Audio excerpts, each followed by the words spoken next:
Mardi 22 septembre 2020, c'est la revue des grandes unes avec la presse qui est disponible en kiosque ce matin. La nouvelle expression parle de marche du MRC. Un cabinet d'avocats est créé à Paul Biya, c'est le grand titre du journal.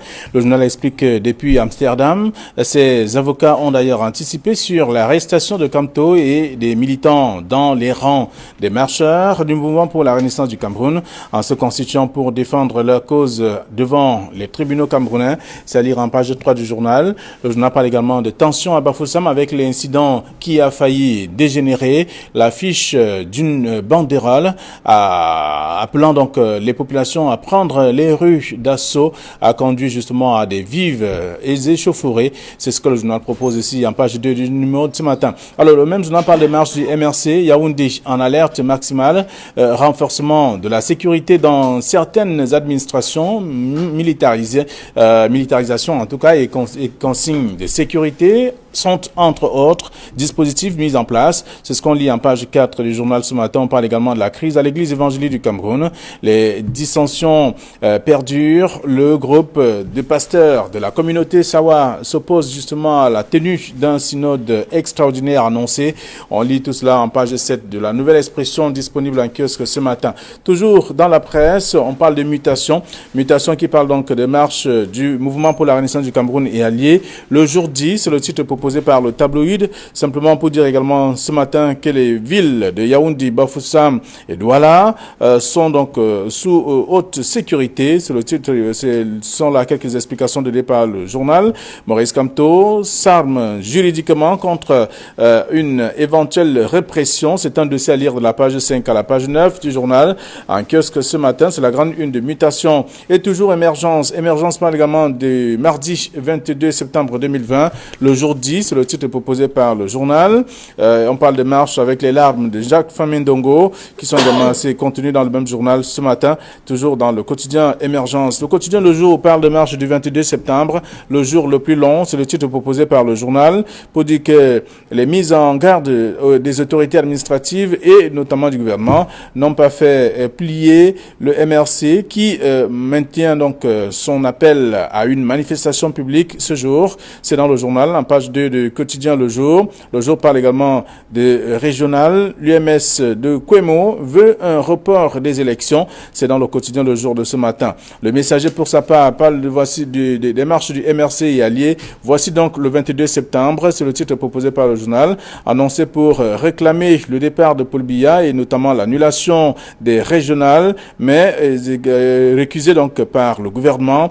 La manifestation de ce jour laisse donc l'opinion dans l'expectative. C'est ce que le journal propose dans un dossier que je vous invite à lire dans le quotidien Le Messager de ce matin. Le Messager parle également des crises. Cameroun, la paix, à quel prix? C'est une question également que se pose le journal ce matin. Vous aurez à lire la suite. On parle des régionales 2020. Bandakani fait donc le procès de la décentralisation entre pesanteurs et géopolitiques et notamment complicité ou complexité même géo-ethnique. On peut découvrir tout cela dans le journal. Le dossier proposé par le tabloïd Le Messager de ce matin. Le Popoli parle également des tensions sociopolitiques avec le jour le plus long. C'est une question que se pose le journal, mais avec des caricatures qui présentent un peu la situation actuelle dans notre pays. Tout cela dans le journal satirique. Le journal Cameroun Tribune parle de projet de marche illégal.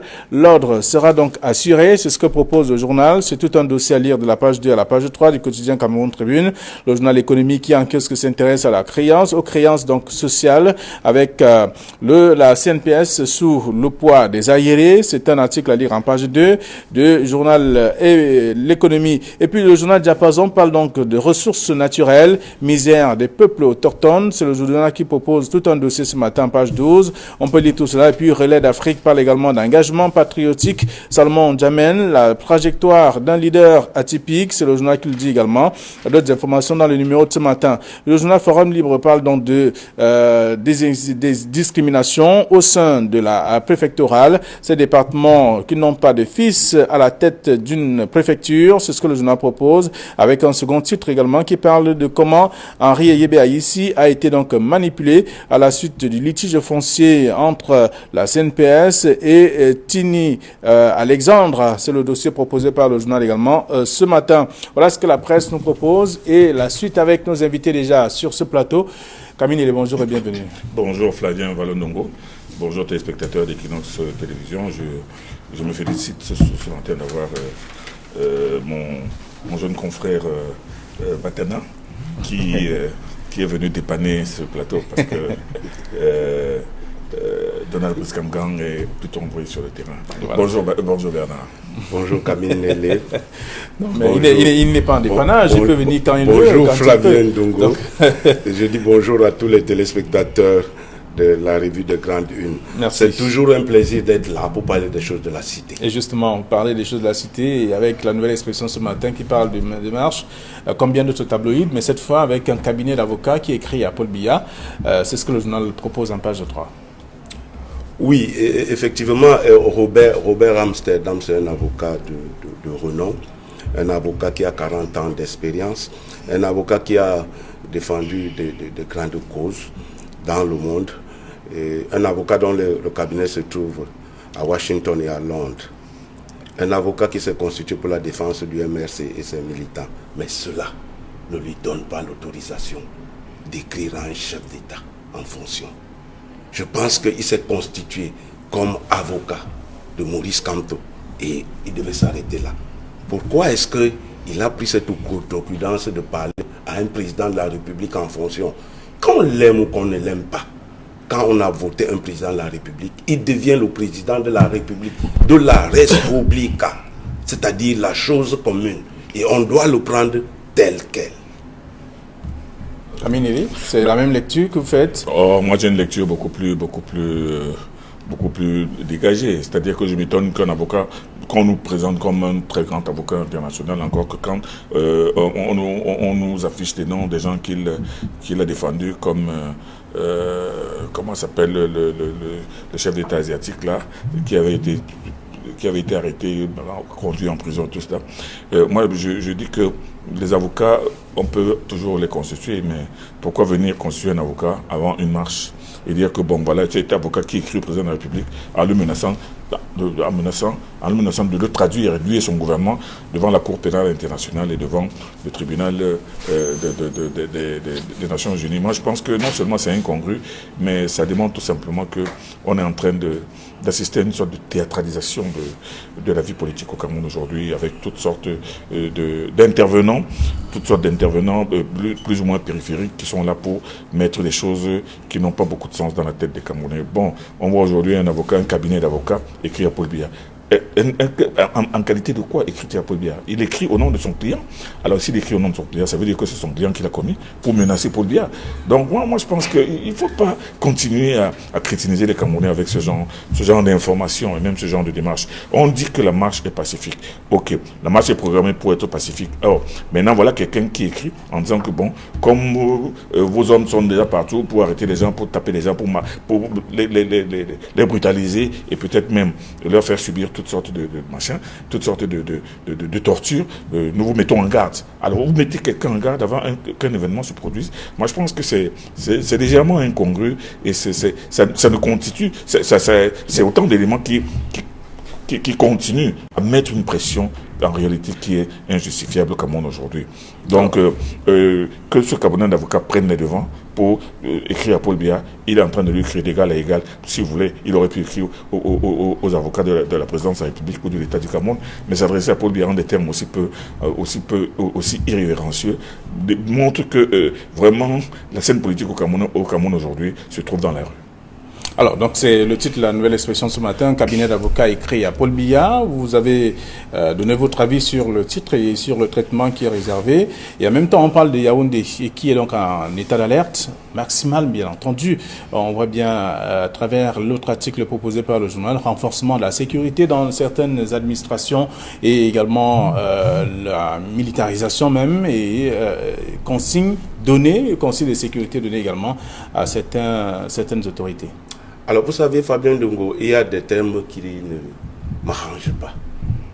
Militarisation. Non. Moi, je pense que les forces de défense et de maintien de l'ordre sont postées dans des carrefours, dans des lieux populaires.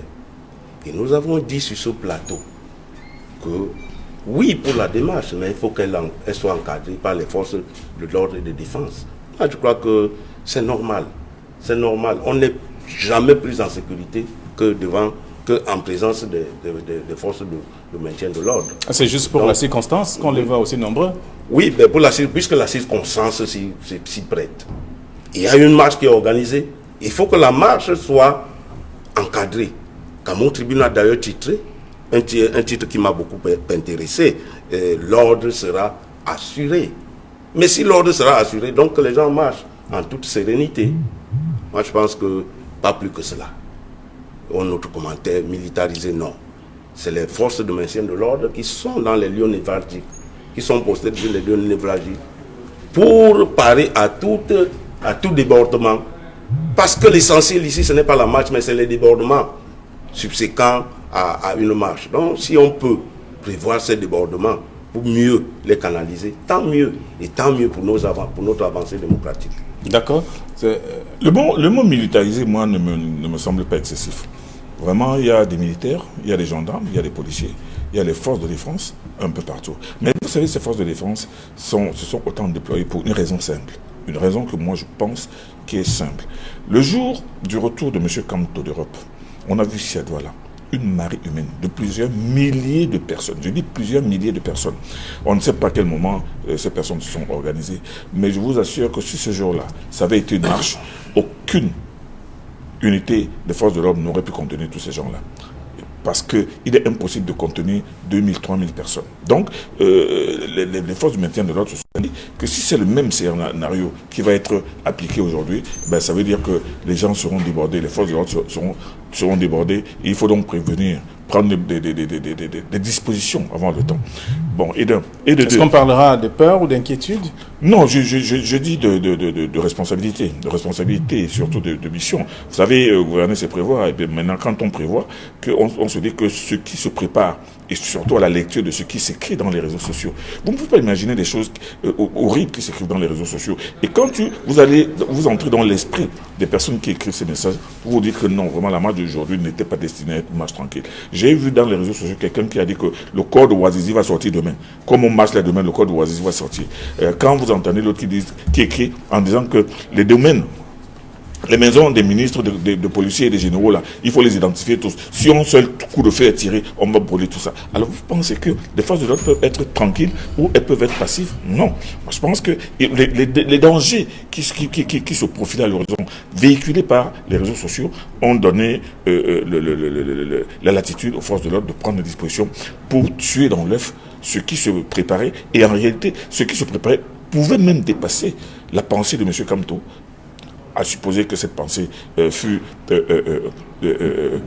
honnête et simple, de faire marcher les gens. Mais seulement, quand ils se disent que la marche programmée était une marche pour faire partir Biya, et maintenant, après avoir chassé Biya, parce qu'ils ont appelé ça le chassement, alors pour faire partir Biya, mais comment est-ce que vous pensez donc que une marche pareille aurait pu se faire sans que des excités? Oui, mais Camille, est-ce que c'est inquiétant? Il n'est pas le seul à le dire, on l'a toujours entendu sur des plateaux, des télés et autres, il faut pas faire partie Biya quand même. Oui, mais faire partie Biya par la rue.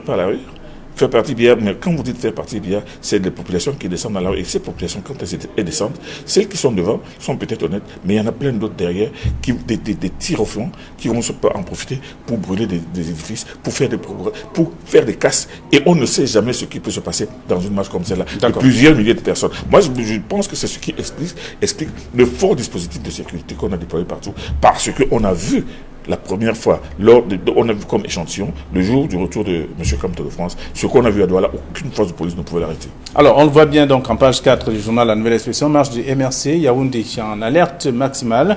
Et Mutation de ce matin parle le jour dit. Et tout comme le quotidien Émergence, le jour dit, pour en prêter les termes utilisés par... Les tabloïds ont rivalisé de titres aujourd'hui. Le jour dit, le jour le plus long, l'ordre sera assuré. Et voici le 22 septembre. Le messager. Voici le 22 septembre pour le messager. Donc, ils ont rivalisé de titres par rapport à cet événement parce que c'était un jour attendu, le 22 septembre. Donc, moi, je dis, c'était une manifestation qui est annoncée par un parti politique. Et moi, je l'ai toujours dit sur ce plateau. Une manifestation, c'est un signe de la vitalité d'un peuple. Et c'est un indicateur démocratique parce que l'expression de la manifestation sur le terrain est inscrite même dans notre constitution. L'essentiel étant que, et je le dis toujours, cette manifestation soit encadrée. Mais bien entendu, par rapport à la manifestation d'aujourd'hui, il y a eu toute une flopée médiatique qui a accompagné. Camille disait tout à l'heure par rapport aux réseaux sociaux et autres là. On a accompagné cette démarche. Justement, est-ce que les réseaux sociaux n'ont pas joué un rôle un peu trouble aussi? Parce que je posais la question encore hier. Je disais hier encore, donné comme réponse, il faut qu'on s'habitue aux réseaux sociaux. Et la différence avec les journaux classiques, c'est que les réseaux sociaux ne passent pas par une conférence de rédaction, par une organisation bien précise pour publier. Chacun publie ce qu'il veut que les gens voient, ce qu'il veut que les gens entendent. Il reste donc à celui qui lit de savoir où se trouve la vérité dans ce qu'on dit. Est-ce qu'on cherche la vérité dans les réseaux sociaux? Voilà. Non, il y a un fond de vérité. Il y a un fond de vérité. Est-ce qu'on cherche la vérité dans les réseaux sociaux? J'ai vu par exemple dans les réseaux sociaux une première photo de Ben Sikiner qui disait non à la marche. Et puis il y a des hackers qui ont pris l'image et qui ont effacé le non à la marche pour dire Paul Biya doit partir. C'est la même photo, hein. C'est les mêmes Ben Sikiner qui sont sur là. Donc moi je pense que les réseaux sociaux contribuent. C'est pour ça que je demande s'il y a la vérité. De cette manière à... Bon, maintenant, les démarches comme Camille l'a dit, est-ce que c'est la rue? Non. La rue a son mot à dire dans la gestion de la cité. Il faut aussi écouter la rue. Parce que je l'ai dit hier, une manifestation, c'est comme un thermomètre. Il faut lire le niveau de mercure que le thermomètre là indique. Vous savez, Bernard Batana, quand vous dites que la rue a son mot à dire, c'est pas la rue qui a son mot à dire, c'est les populations, c'est le peuple qui a son mot à dire. Mais je parle de peuple. Non, le peuple. Et je vais vous dire une chose. La rue qui est dans la rue. C'est le peuple qui est dans la rue. Parce que quand on remonte l'histoire, j'ai lu justement dans ces réseaux sociaux quelqu'un qui a relevé l'exemple de Mussolini en Italie, qui s'est servi de la rue pour aller renverser le chef de l'État italien en 1938. Et maintenant, on a vu comment la rue s'est mobilisée. La rue était derrière une population complètement hystérique. Avait suivi Mussolini dans son plan. Et finalement, ça s'est terminé en eau de boudin. Mussolini a fini par être arrêté par cette même rue et pendu par les pieds par cette rue. On connaît l'histoire de Hitler. C'est la rue qui a conduit Hitler au pouvoir. C'est la rue qui a conduit le prêtre Aristide au pouvoir en Haïti. Mais on a vu par la suite qu'il a été chassé par cette même rue. Donc moi, ce que je veux dire, c'est que la rue n'a pas toujours raison. La rue n'a pas la boule de cristal pour savoir ce qui se passe devant. Mais la rue est plutôt excitée, elle est tirée par des gens qui usent d'un discours populiste pour dire que nous allons... Et la rue est de bonne foi quand elle suit ces personnes. Mais il arrive souvent que la rue elle-même réalise par la suite qu'elle s'est trompée. Donc, dans le cas d'espèce au Cameroun aujourd'hui, il y a effectivement un certain nombre de griefs qu'excipent des gens qui ne sont pas totalement contents. Il y a le problème de la résolution de la situation du nord et du sud-ouest. Mais ne pensez pas que le gouvernement ne prend pas ça à cœur. Il y a le problème justement de cette... oui, mais on vous dira également que ça fait 4 ans. Oui, mais plus. Mais Flavien Valunongo, pendant qu'on est en train de regarder le problème du sud-ouest, il y a le problème de Boko Haram. À l'extrême nord, il y a le problème de l'insécurité dans la Damawa, en même temps. Il y a les problèmes même internes du pays, économique et tout ça. Vous ne pensez pas que toutes ces choses-là se gèrent rapidement d'un tour de cuillère à peau. Ça se gère, ça se planifie, et on essaie de faire. Et maintenant, quand vous pensez, on continue à nous faire croire que le problème du nord-ouest et du sud-ouest, c'est un problème de mal-être des populations anglophones. C'est une guerre civile, tout simplement une guerre de sécession. Et la guerre de sécession, il n'y a pas plus difficile à gérer qu'une guerre de sécession. Donc moi, je pense que les gens, et M. Campton n'est pas le seul, alors, le cas estime que ça arrive parfois à ce niveau parce qu'on laisse pourrir la situation. Laisser pourrir la situation, moi je ne sais pas ce que vous appelez laisser pourrir la situation. Il est vrai qu'il y a une chose qu'on reproche au gouvernement Paul Biya, c'est d'être un peu lent à la détente. C'est-à-dire que de prendre son temps pour mettre certaines choses en place. Mais gérer un pays n'est pas aussi facile que gérer même une entreprise.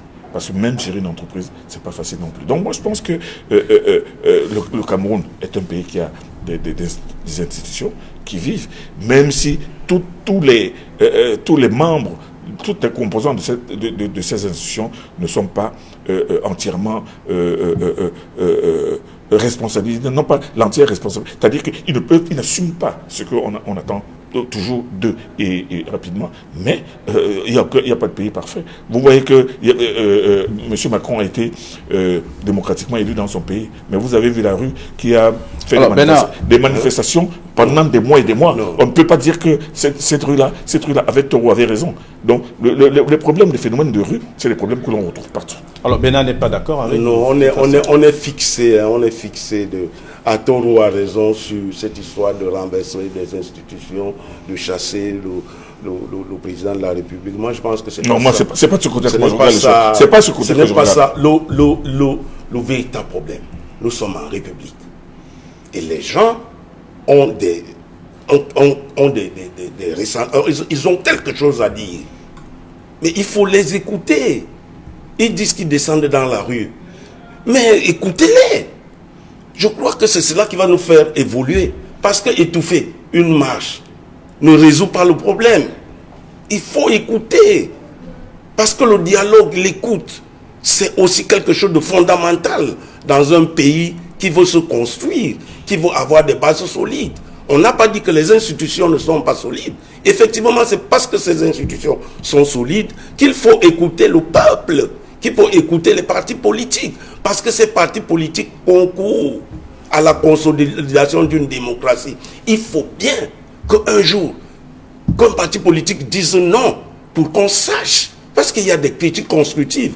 On ne peut que s'appuyer sur des critiques. Ça peut nous servir de starting block pour évoluer. D'accord. Je vais vous poser une question. Alors, on va évoluer, Camille.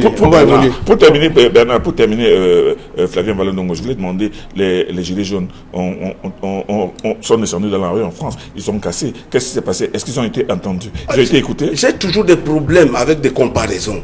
Ah bon? Le Cameroun, c'est un pays souverain et indépendant. Et la France? Le Cameroun a ses lois. Et la France? Le Cameroun a sa façon de vivre. Et la France? La France est un pays ami qui a sa fonction de gérer son actuel et son quotidien. Il n'est pas exactement celui du Cameroun. Vous avez cité Hitler, vous avez cité Mussolini et la révolution. Ce n'est pas le Cameroun. On a eu nos révolutions. On a eu Oumiobe et les UPCistes. On les a eu dans ce pays. Non, ce n'était pas des révolutions. Donc, on a eu nos maquisards, comme vous aimez bien aller dire. Oh, maquisards, le maquisard est le moins fort. Ce qui est important, c'est que le Cameroun, a ses lois. C'est un pays souverain. Les autres pays que vous citez sont des pays amis. Nous ne sommes pas obligés de faire comme eux. On sort de la politique après tout ce que la presse révèle ce matin, en rappelant quand même que nous sommes le 22 septembre, comme titre d'ailleurs le Messager, le Popoli également qui dit que c'est le jour le plus long, mais tout en se posant une question. D'autres tabloïds se sont intéressés en parlant justement, en rappelant que c'est le jour le plus long également, que c'est le jour dit comme l'émergence, le quotidien mutation, le jour dit. Alors on va parler d'autre chose à l'église évangélique du Cameroun. La nouvelle expression parle du sujet ce matin. Les dissensions perdurent. Le groupe de pasteurs de la communauté Sawa s'oppose toujours à la tenue d'un synode extraordinaire annoncé. Avant de reprendre cette question, je voulais terminer par un petit mot. On réalise que les titres des journaux aujourd'hui reviennent un peu sur paraphrase un peu le chef de l'État. Vous vous souvenez, en 1992, me voici donc à Douala.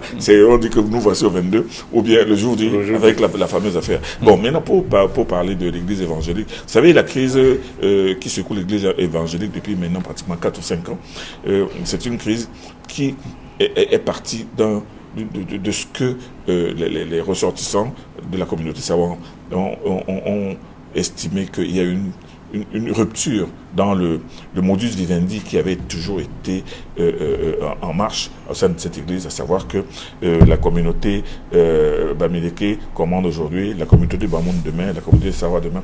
Et il y a eu une sorte de rupture qui a abouti à un clash avec un président qu'on estime, que la communauté Sawa estime avoir cette parjurée, parce que au moment où son mandat était en train de finir, il avait demandé à celui de la communauté Sawa qui devait prendre sa place d'attendre qu'il termine son mandat à la tête d'une association internationale. Et dès que l'association internationale s'est terminée, il s'est passé un synode au cours duquel ils ont estimé avoir été avoir été catapultés hors de leurs prétentions et hors de leur légitimité. Ça fait 5 ans que ça dure.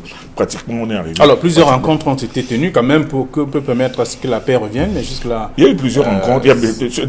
L'Église se trouve même dans une situation aujourd'hui où il n'y a pas de sérénité depuis 5 ans. Il n'y a vraiment pas de sérénité. Il y a 2 camps qui sont là, qui se regardent en chaîne de faïence. Bon, le pasteur Ndjike, qui est une éminente personnalité de l'Église évangélique du Cameroun, n'a pas réussi à mettre toujours les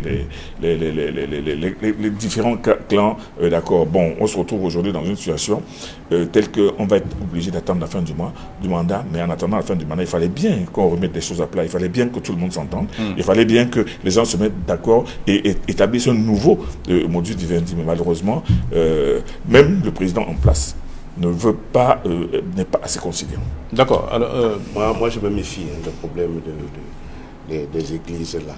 Parce que j'estime que lorsque une église est constituée, son rôle, c'est de passer la bonne nouvelle. Son rôle, c'est évangéliser. Son rôle, ce n'est pas la gestion de l'argent. C'est la gestion de l'évangélisation. Mais c'est de ça qu'on attend des pasteurs. Ce n'est pas de s'équiper pour l'argent. Mais auquel cas, il faut que les fidèles prennent l'église évangélique du Cameroun en charge. Il faut qu'ils prennent leurs responsabilités, qu'ils mettent au dehors tous les pasteurs qui créent le désordre dans la maison de Dieu. C'est de cela qu'il est question. Tout ce problème qui se peut que ce soit l'église évangélique ou autre, c'est un problème d'argent, de gestion de fonds. Et ça, c'est vrai. De gestion de fonds. Or, ce n'est pas ça l'objectif premier d'un pasteur. L'objectif premier d'un pasteur, ce n'est pas de se faire de l'argent, mais c'est de passer la bonne nouvelle. C'est ça, c'est là où on les attend. On ne les attend pas dans la gestion des fonds. Mais auquel cas, il faut que les fidèles de l'église évangélique du Cameroun les boutent au dehors pour qu'on trouve des pasteurs qui vont donner la bonne nouvelle du Christ. C'est de cela qu'il est question. D'accord. En tout cas, c'est la nouvelle expression qui évoque le sujet ce matin, page 7, parlant des dissensions qui perdurent à l'église évangélique du Cameroun. Vous aurez l'occasion de parcourir le sujet et d'autres informations aussi dans la presse. Nous sommes arrivés à la fin de cette édition de la revue des grandes unes de ce mardi 22 septembre 2020. Merci à vous, chers messieurs. Bon retour à vos différentes rédactions. Demain, c'est mercredi et nous serons encore là sur ce même plateau. Il sera 9h20. Bonne journée à tous.